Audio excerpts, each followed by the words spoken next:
এক নেতা গেছে লালবাগ। লালবাগ একটা শ্মশান ঘাট আছে, ওইখানে একটা সমাবেশ ছিল। তো নেতারা যখন কোনো সমাবেশে যায় তাদেরকে রিসিভ করে কারা? স্থানীয় যারা নেতা কর্মী আছে তারাই তো না, নেতার চারিদিকে থাকে। কারণ এখানে মিডিয়া আছে, ক্যামেরাতে চেহারা দেখানোর একটা ব্যাপার আছে। যাই হোক, নেতাকে এভাবে গাড়ি থেকে ধৈরা না ঠিক চারিদিকে গার্ড দিয়া নিয়া মঞ্চে উঠাইছে। নেতা এখন বক্তব্য রাখবে। বক্তব্য রাখার আগে দেখে যে ওনার মোবাইলটা নাই। কে এই নেতা জানেন? গায়েশ্বর বাবু।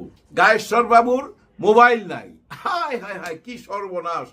এখন বক্তব্য সব রাইখা ওইখানে বলা হইতাছে, কেউ যদি এই মোবাইলটা নিয়ে থাকেন দিয়ে দেন, 5,000 টাকা পুরস্কার দেওয়া হবে। এই মোবাইল অন করলে সঙ্গে সঙ্গে আপনাকে পুলিশে ধরবে। ভয়টাই দেখাইতেছে আর কি, মোবাইলটা ফেরত পাওয়ার জন্য। কিন্তু কেউ